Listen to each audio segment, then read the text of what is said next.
Hey everybody, welcome back to the Halloween Hotel. It's Brad here, and we're going to discuss the setup for the Halloween 2019 season here at our house. Last year I used one of these charts, and these little charts or maps that I had used come out pretty handy for me because my mind goes a million mile an hour, and sometimes when I'm getting in the thick of things I forget how I wanted to set things up, so I refer to this. Real quick, last year I used one of these, and when the season was over, I pulled this out around January time frame, and I looked at it, and I looked at what I'd actually did, and it was almost spot on. There was just a couple things that we didn't get to, and a couple things that we had added. So these are pretty good, especially if you think Halloween like I do 24/7, like a lot of people do. So it's pretty handy to have one of these. Mine's pretty simple. It's just 50-cent piece of board from Dollar Tree, and I just go to town.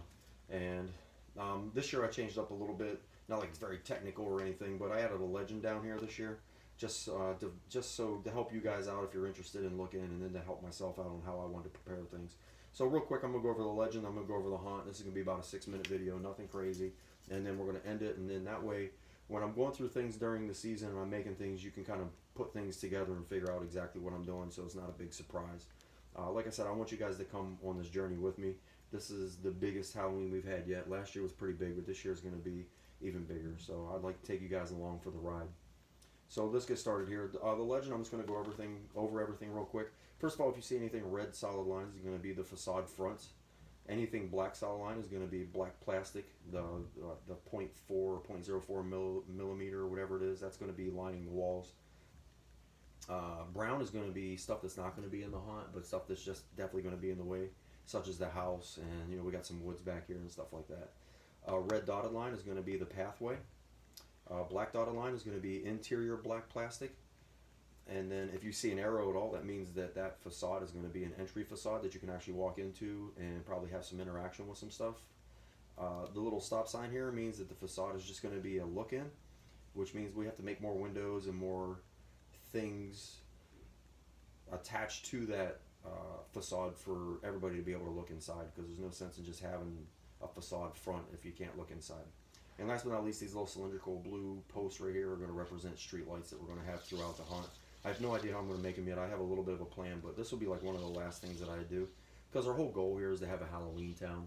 I want this to be a complete Halloween town. That way I can have various things and mantras and genres that can just all encompass Halloween, and that's the theme, which means I can go anywhere with it, and I can keep that theme every year, and I can change it up every year. So this is something I think we're going to do for a long time coming. So let's get started here.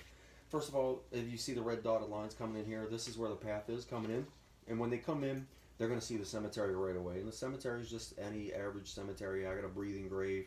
I'm going to have some moving props. I have one store-bought tombstone that talks. The rest of them are all homemade out of 1-inch thick styrofoam. And I'm making some new fence. If you see my little pole right here, this is going to be the new finials that I bought. And my next tutorial, or maybe then within the next 2 or 3, is going to be me remaking the fences that I made last year. So this is going to be the cemetery. This is what they're going to see when they first come in. Fog machines, ghosts, all that stuff is going to be in here.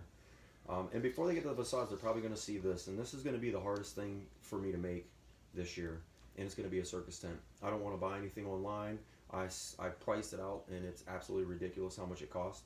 And I know I can make one relatively cheap. It's just I have to get done with some other things and then start piecing this together. And then as time gets closer, I can make it happen. So basically, I got on Haunters Hangout and I asked some questions, and a lot of people were talking about things that I could utilize. And at first I was thinking tarps, and then somebody came up with the idea of just sheets, and I could just dye the sheets red, and then I already have the white ones. So that's fairly cheap, and I just have to figure out the structure.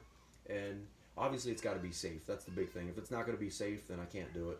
But I think we'll be good. I think we'll be able to make it safe. So this will be the juggernaut this year. It will make or break the whole season for me. Maybe not for the people that come, but for me, if I can make this, and I know I stepped my game up this year.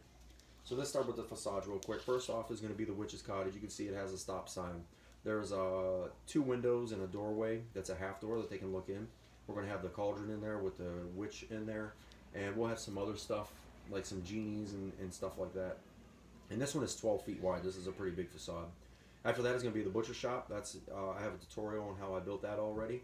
That's going to have my guy that I made last year, all out of burlap, 100% homemade minus the styrofoam head.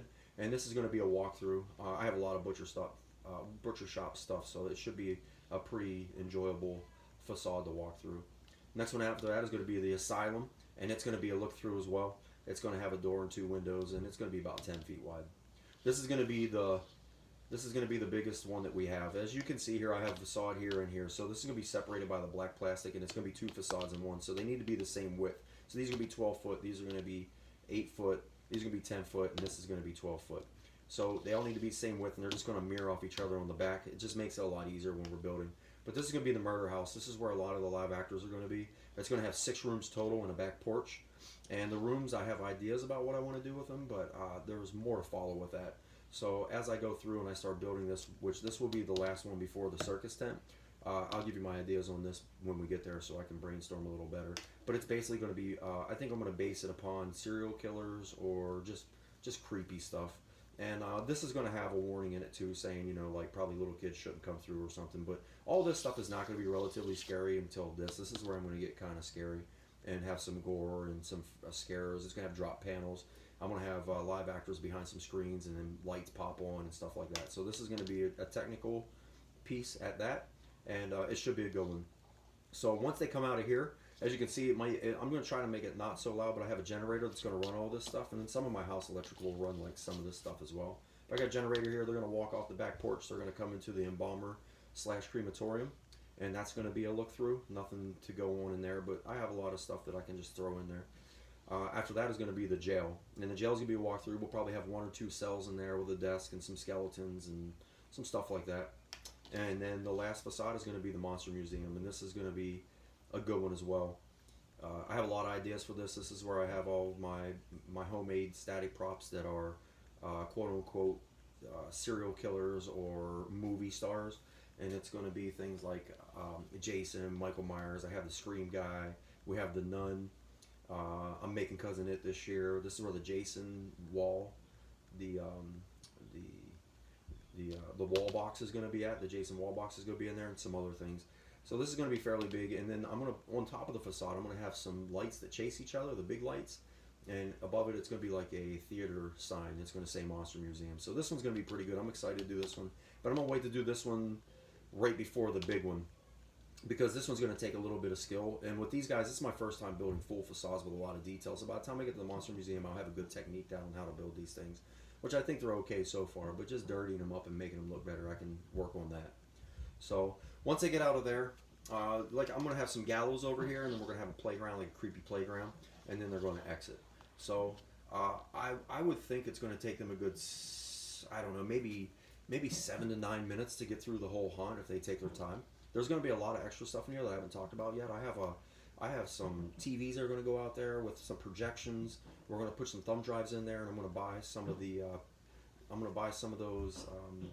those thumb drive audio visual things that you plug in, and then it's playing. I'm going to frame them in, and there's a lot of other stuff that's going to happen here. This is just a bare basic layout for me, so I know what I need to buy or what I need to make. So it's not going to be too bad, but it is going to be time consuming, and that's why we started last month. We got 2 facades down. We got a lot more to go. So it's going to be a good year. Like I said, if you like what you see and you want to follow this whole haunt start to finish, just subscribe, because I'm taking you guys with me, and I do it for many reasons. One is I want to motivate people, because I love Halloween just as much as you do. If you're watching this, you obviously like Halloween as well. I want to motivate you to maybe make your haunt better, but I'm not perfect by no means, so I also do it because I like the feedback. I like people to give me better ways to do things, which has already happened several times this year, and my facades have already come out a lot better than I imagined them, just because I picked other people's brains that's been in the haunt industry a lot longer than I have for home haunts, and it was just nice to sit down with those guys on the phone and pick their brains on ways to make up my facades last longer and things like that. So this isn't me being the best of the best. I don't think I'm the best at all, but I love doing this, and I think that it comes out okay. So last, before I let you go, I think we'll probably have, I'm going to be optimistic and say about 500 people come through this year. So that's a pretty big deal for me. Last year, the community that we live in was being built. It was about 70% done, and we had about 250. So we'll probably have more people come through this year, just because the neighborhood's complete now, and we have a community outside of our community. So I'm going to plan on 500, and that's being very optimistic, but I think we'll at least have 350, 400, but we'll see. So if you have any questions, just put them down below, and we're gonna start this thing up. I'm gonna start doing videos a couple times a week, and we're gonna get some stuff done. So I want to take you along, like I said, and I hope you come along with me. You guys take care. See you later.